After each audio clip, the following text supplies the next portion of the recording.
இன்றைக்கி நம்ம என்ன படத்தை பற்றி பார்க்க போகிறோம் அப்படின்னா சக்தி திருமகன் படத்தை பற்றி பார்க்க போகிறோம். இந்த படத்தை அருண் பிரபு இயக்கியிருக்கார். இதில் கதாநாயகனாக விஜய் ஆண்டனி, சந்திரசேகர், செல்முருகன் இப்படி போன்ற பல நடிகர்கள்லாம் நடிச்சிருக்காங்க. அவங்க கொடுத்த கேரக்டர் அவங்கெல்லாம் கண்டிப்பாக ஓரளவில் நல்லா பண்ணியிருக்காங்க. இந்த படத்தோட கதை ஒரு மலைவாழ் பெண்ணை கெடுத்து அந்த பெண்ணோட வாழ்க்கையை தொலைச்சிருவாங்க. பெரிய பணக்காரங்க. பணம் இருந்தால் எதையும் சாதிக்கலாங்கிறத 1989 நடந்த கதை மாதிரி இதை காட்டியிருப்பாங்க.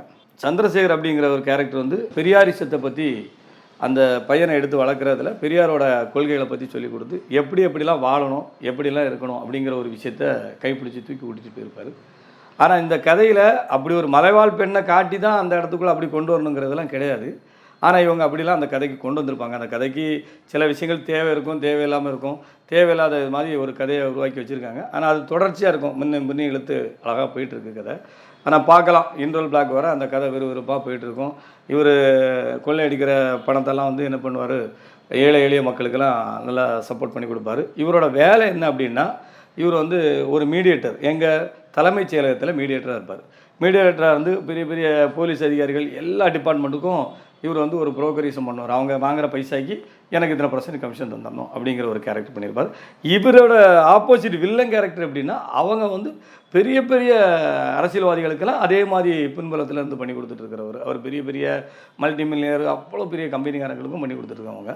இவன் எப்படிடா இவர் தொட அவங்கள டச் பண்ண மாதிரியே இருக்கணும் ஒரு ஃபீல். இது எப்படின்னு சொல்லி கண்டுபிடிப்பது தான் இன்ட்ரோல் பிளாக்கில் கண்டுபிடிச்சிருவாங்க இவர் தான் அப்படின்ட்டு. அதோடய இன்ட்ரோல் பிளாக்கு விறுவிறுப்பில் முடியும். செகண்ட் ஹாப் டைரக்டரோட திறமைகளில் சில விஷயங்களில் என்ன பண்ணியிருக்காரு அப்படின்னா, டைரக்ட் சைடில் சின்ன மேக்கிங் ஸ்டைலில் கொஞ்சம் கம்மியாக இருக்குது. இதை அவர் கொஞ்சம் விறுவிறுப்பாக கண்டிப்பாக பண்ணியிருக்கலாம். இதை நம்ம எதிர்பார்த்துருக்கணும். ஏன்னா அவர் ஏற்கனவே அருவி அப்படிங்கிற ஒரு படமும், வாள் அப்படிங்கிற ஒரு படமும் 2 படம் இயக்கியிருக்காரு. அதனால் ஒரு இயக்குனர், அவர் நல்ல ஒரு திறமைசாலியான ஒரு இயக்குனர் தான். அவருக்கு சில விஷயங்கள் சினிமாட்டோகிராஃபிக்கெல்லாம் நல்லா சப்போர்ட் பண்ணி கொடுத்துருக்காங்க. சினிமாட்டோகிராஃபிகர் யார் அப்படின்னா, செல்லி கேலிக்ஸ் அப்படின்னு சொல்லிட்டு ஒருத்தர் சினிமாட்டோகிராஃபி பண்ணியிருக்கிறாரு. அவர் அந்தந்த இடத்துக்கு தேவையான இடத்துக்கான ஸ்டைலிஷ் எல்லாம் கொஞ்சம் இங்கிலீஷ் படத்துக்கான ஒரு ரேஞ்சஸ்லாம் இப்போ நம்ம தமிழ் சினிமாவை பொறுத்தளவில் மேக்ஸிமம் சில ஹாலிவுட் படத்தோட இதெல்லாம் கொஞ்சம் மிக்ஸ் பண்ணி பண்ணுற மாதிரி பண்ணியிருக்காங்க. இவர் ஒரு நார்மலான ஒரு விஷுவலை கரெக்டான இடத்துக்கு பண்ணி கொடுத்துருக்கிறாரு. அதே மாதிரி பேக்ரவுண்ட் மியூசிக் விஜய் ஆண்டனி பண்ணியிருக்கிறாரு.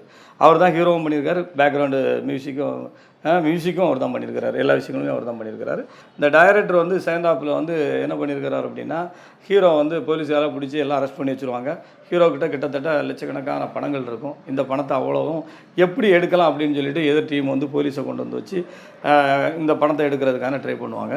இந்த பணத்தை எடுக்கிறது மட்டும் இல்லை, எதிர் டீம் எப்படியும் நான் அந்த பணத்தை சாதிச்சு இந்த மக்கள்கிட்டலாம் இவங்க மக்களுக்கு மேலே இருக்கிற பயத்தெல்லாம் உருவாக்கணும் அப்படிங்கிற மாதிரி ஒரு பெரிய கூட்டமே இருக்கும். இது உயர் ஜாதினரா தாழ்ந்த ஜாதினரா அப்படிங்கிற ஒரு விஷயத்தை காட்டியிருக்கோம் அந்த படத்தில்.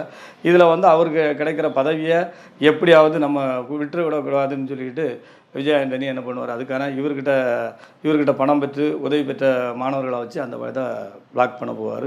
இதுதான் பிளாக் பண்ணுறாரா பண்ணலையா அப்படிங்கிறது தான் இந்த படத்தோட கதை. இந்த படத்தில் எடிட்டர் ரமோன் அப்படின்னு சொல்லிட்டு ஒருத்தர் எடிட் பண்ணியிருக்காரு. சில இடங்கள்லாம் கொஞ்சம் தொய்வு இருக்குது.